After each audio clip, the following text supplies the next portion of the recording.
Welcome back, friends.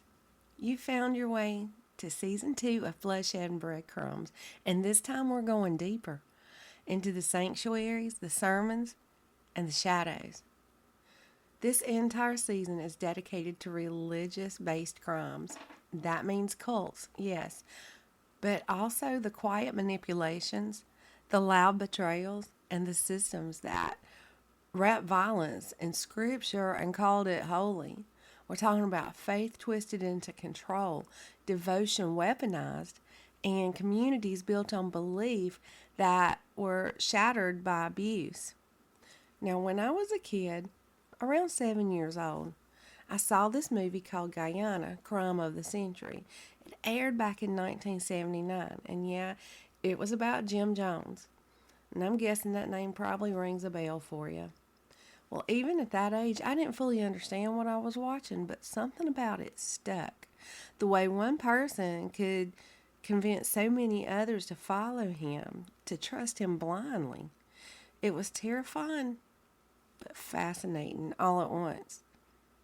That movie was my first glimpse into cult mentality, and honestly, it lit a spark. And I've been drawn to understanding how belief, charisma, and control can twist something into deadly ever since. So tonight we're taking a stroll down memory lane, back to Guyana, back to Jonestown, and unpacking the story that started it all. Let's get into it.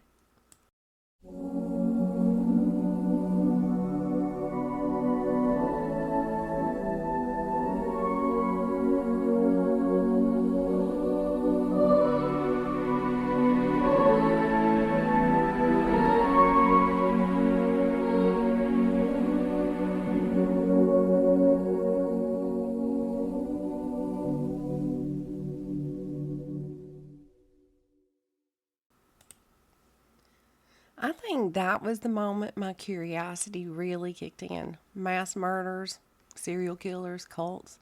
Not because I admired them, obviously, but because I couldn't stop wondering why. What makes someone follow a leader so blindly? What flips that switch in the brain where logic shuts off and devotion takes over? Take Jim Jones, for example. The fact that he convinced hundreds of people to take their own lives while only a handful were able to step back and say, wait, this isn't right, that kind of psychological grip is terrifying and fascinating. So let's talk about the man behind it all. Jim Jones, and his full name was James Warren Jones, was born on May 13th, 1931, in a rural patch of Indiana. His parents were James Thurman Jones and Lynetta Putnam, and he grew up during the Depression in a shack that had no plumbing. From early on, Jim was a reader, but not just any books. He dove into the writings of Stalin, Marx, Mao, Gandhi, and Hitler. That mix alone says a lot. He also had a deep obsession with religion and death. Friends, well, the few he had, remembered him as the weird kid who held funerals for dead animals in the backyard. There's even a disturbing story that he once stabbed a cat to death. Now, Jim used to say his daddy was mixed up with the Ku Klux Klan, which, sad to say, wasn't all that rare in their neck of the Indiana woods back during the Depression. But Jim, he didn't see the world the way his daddy did. They butted heads over race, and it all came to a boil when his father refused to let one of Jim's African American friends step foot in the house. That was it. Jim cut ties and didn't speak to his daddy for years after that. Now, eventually, his folds split up, and Jim packed up with his mama and moved to Richmond, Indiana. He was a smart one, graduated early from Richmond High School in 1948 with honors, no less.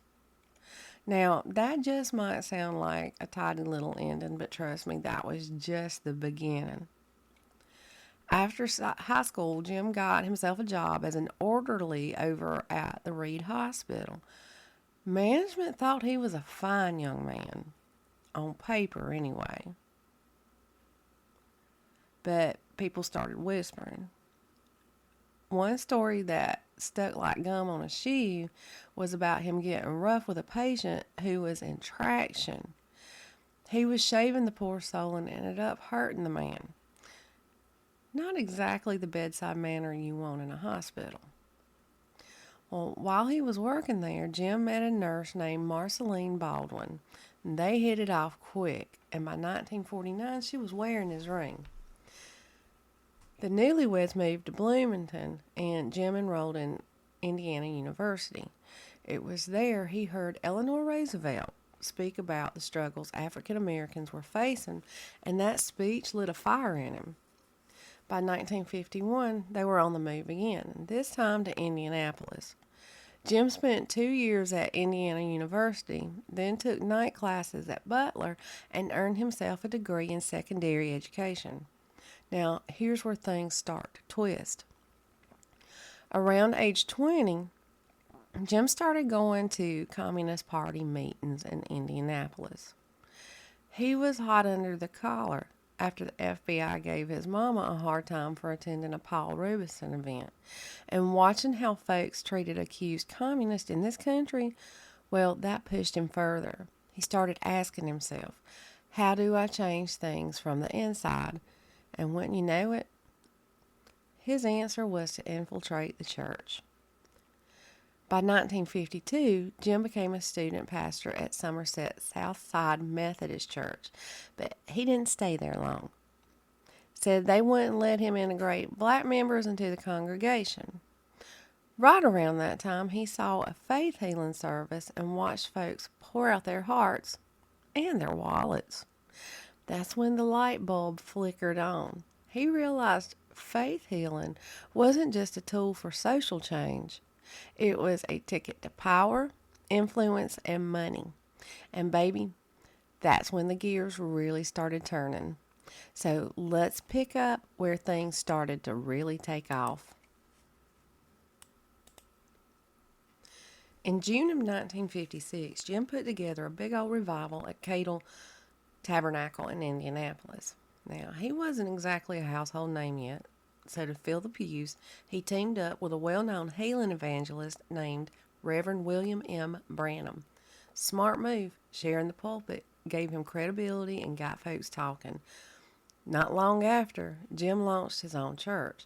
He called it the People's Temple Christian Church Full Gospel.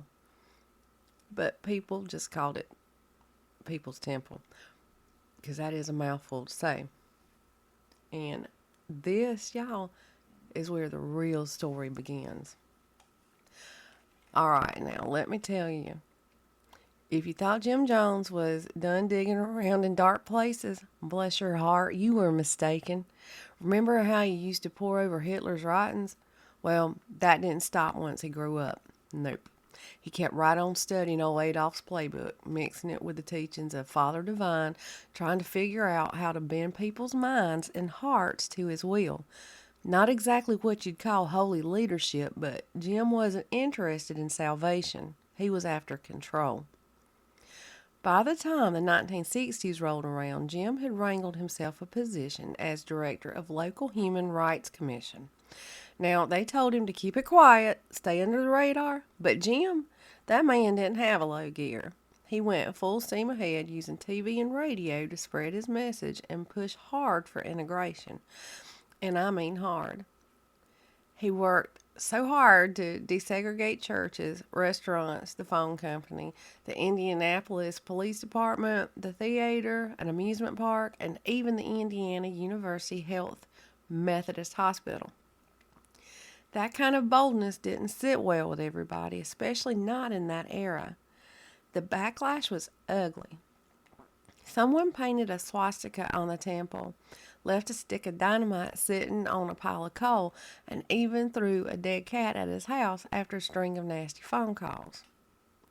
But through all that mess, Jim and Marceline were building what they called their rainbow family.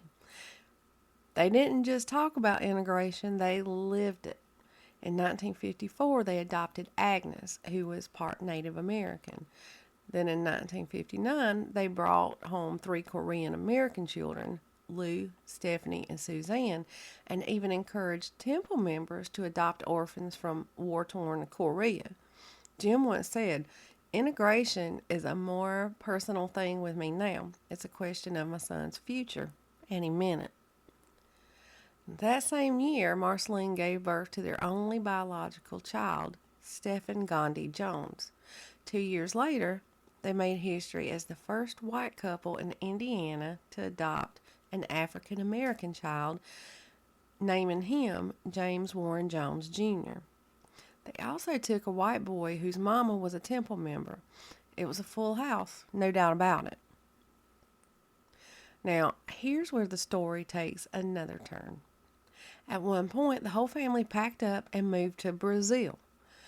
Jim was trying to plant the temple down there, studying the economy and being real careful not to come off as some kind of communist. Instead of talking about Marx or Castro, he dressed it all up in church clothes. And he called it apostolic communal living. But after a while, that old guilt started gnawing at him. He felt like he'd abandoned his flock back home.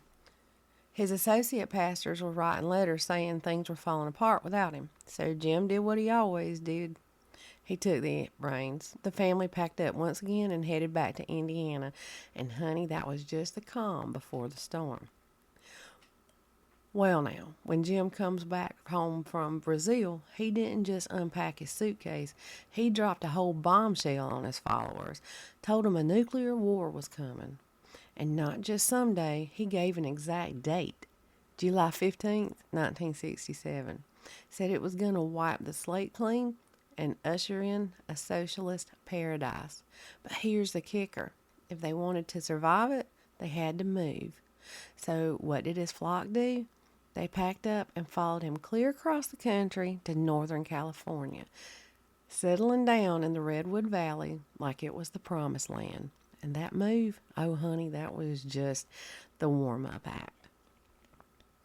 By the early 70s, Jim was really starting to go off the rails. He started preaching that Christianity was a flyaway religion, basically saying it was all about escaping reality instead of trying to fix it. One of his quotes from that time still makes people blink twice. If you're born in capitalist America, racist America, fascist America, then you're born in sin. But if you're born in socialism, you're not born in sin. He was just stirring theology and politics into one big old pot, and let me tell you, it didn't sit right with a lot of folks. Then he turned on the Bible altogether, calling it a tool used to keep women and people of color down. He even wrote a whole booklet called The Letter Killeth, taking aim at the King James Version like it owed him money. But Jim didn't stop there. Oh no. He started claiming he was the reincarnation of Father Divine, Gandhi, Jesus, Buddha, and Lenin. All of them rolled into one. I mean, come on now. Who is buying this baloney? Unfortunately, a lot of people were.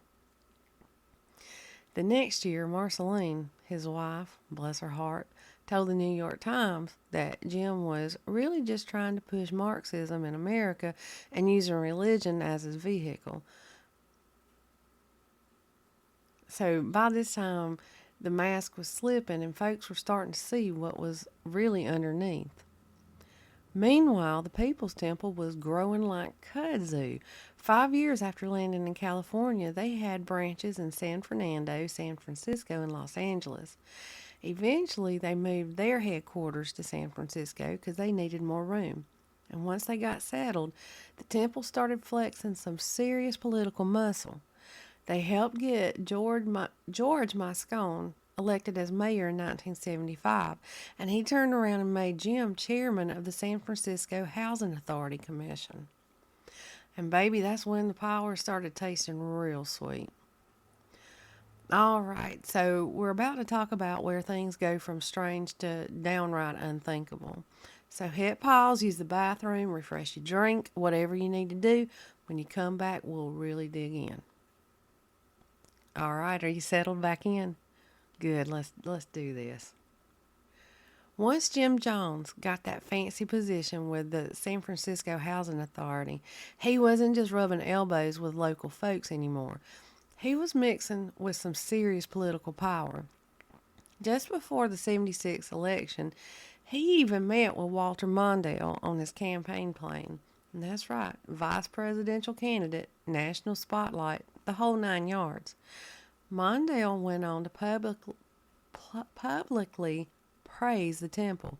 And get this, Rosalind Carter, the First Lady herself, met with Jim more than once and even wrote to him about Cuba. So, no, this wasn't just everyday folks caught in his web. He had big names in his corner, too. Now that we've got a clearer picture of who Jim Jones really was, and let's not sugarcoat it, what kind of man he was, let's move on to the main course. Everything up to this point, that was just the appetizer. Let's talk about Jonestown. After a journalist named Marshall Kilduff published a piece in New West magazine accusing Jim of physical, emotional, and sexual abuse, Jim didn't stick around to answer questions. Nope. He packed up hundreds of his followers and hightailed it to Guyana. They called it the People's Temple Agricultural Project, but we all know it as Jonestown. And let's be honest, fleeing the country right after an expose, that's not exactly subtle. But here's yet another twist. Jonestown was already in the works before that article ever hit the stands. Jim had been pitching it as a socialist paradise, a safe haven from all the persecution back in San Francisco. But in truth, it was built to be a model communist community. He even claimed the temple folks were the purest communists around. Inside the compound, though, it was anything but paradise. People weren't allowed to leave. Jim started preaching that they'd all die together and then move on to another planet to live in peace. I kid you not, that was the plan. If his followers hadn't realized he'd lost his marbles by then, that should have been the moment. But by that point, most of them were so deep in his grip, they couldn't see daylight. He'd spent years studying how to twist minds, and Lord help us, it worked. Still, you gotta wonder, didn't anyone stop and think, wait a minute, this ain't right? And that's when the cracks started showing. One of the first to break away was Grace Stowen and her husband Timothy. Now, here's where it gets messy. Jim claims that he was the real father of their little boy, even though Grace and Timothy were the ones on the birth certificate. Grace left the temple in '76 and filed for divorce. Jim, always scheming, told Timothy to take the child to Jonestown to dodge a custody fight. Then in June of '77, Timothy finally woke up and left the temple too. But he left the child behind. I mean, can you imagine leaving your baby in the hands of Jim Jones? Absolutely not. And while all of that was going on, Jim fathered another child with a temple member named Carolyn Layton. So yeah, things were getting tangled up real fast. By the fall of '77, Timothy and a group of ex-members formed what they called concerned relatives. They were desperate. Each one had someone they loved stuck in Jonestown. Timothy went to Washington, met with lawmakers, and caught the attention of California Congressman Leo Ryan. Ryan even wrote to the Prime Minister of Guyana on Timothy's behalf. The group also filed a lawsuit to get Timothy's son back. And that's when Jim's world started unraveling. His political buddies began backing away, though a few still tried to defend him. In April of '78, the concerned relatives sent out packets full of letters, affidavits, and documents to the press. They sent it to Congress and the temple itself. Then in June, Deborah Layton, who had escaped Jonestown, came forward with gut-wrenching details. Abuse, crimes, and horrific living conditions inside the compound. Jim was spiraling, and in a last-ditch effort, he hired two JFK conspiracy theorists, Mark Lane and Donald Freed, to help him spin a tale that the U.S. government was out to get him. He wanted to pull an Elleridge Cleaver style comeback, like he could just waltz back into the States and pretend none of this had ever happened. But the walls were closing in. By fall of 1978, Congressman Ryan decided to go see Jonestown for himself. He brought along some of the concerned relatives, an NBC camera crew, and a few reporters. Jim tried to play it cool, greeted them with a smile and a reception. But 3 days later, and pardon my French, but everything went to hell. As the group was getting ready to leave, one of Jim's followers, Don Sly, lunged at Congressman Ryan with a knife. Ryan survived, and 15 Temple members said they wanted to leave with the visitors. Jim didn't stop them, probably because he knew the cameras were rolling. But once they got to the airstrip, all bets were off. Jim's armed guards, his so-called Red Brigade, opened fire. Congressman Ryan was killed along with 4 others. One of the NBC cameramen managed to catch the first few seconds of the ambush before he was shot too. And inside the plane, someone who pretended to defect started shooting from inside. Later that same day, the unthinkable happened. Over 900 people, 304 of them children, died in Jonestown from what was believed to be cyanide poisoning. Until 9/11, it was the largest deliberate loss of American civilian life. The FBI later found a 45-minute audio recording at the poisoning, or of the poisoning as it was happening. It's bone-chilling. A brutal reminder of just how far fear, manipulation, and blind devotion can drag people. And that, darling, is the darkest chapter of this whole twisted tale. All right, y'all, let me say this real plain. Jonestown wasn't just a cult. It was a catastrophe, a full-blown tragedy wrapped in manipulation, fear, and one man's delusion that he was above everybody and everything. It all started with Jim Jones, and it ended with heartbreak on a scale this world had never seen before.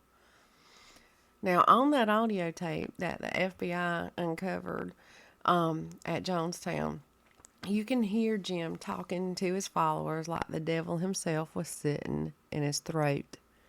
He told them the Soviet Union, who they'd apparently been talking to about some kind of escape plan, was off the table after the airstrip attack. Then he painted a picture so terrifying it'll make your blood run cold. He said hostile forces were going to parachute in, kill their babies, torture their children, and brutalize the elderly. His words weren't just scary. They were designed to trap people, to make them feel like death was the only way out. He called it revolutionary suicide. And yes, it was Flavor Aid, not Kool-Aid, despite what folks like to say. Grape Flavor Aid, laced with cyanide and a sedative. They found empty packets all over the place. So not only did he kill his members, he was a litter bug. Just saying. And I mean, in a world before Sam's, you gotta wonder where the heck does someone get that much cyanide? Or Flavor Aid, really. Well, here's the bone-chilling answer. Jim, he was a crafty dude, okay? He had himself a jeweler's license. Cyanide is used to clean gold, so that license gave him legal access to buy it in bulk. And he'd been stockpiling it for years. Years.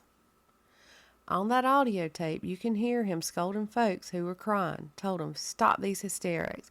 This is not the way for people who are socialists or communists to die. We must die with dignity. Even Marceline, his wife, tried to speak up, begged him not to kill the children.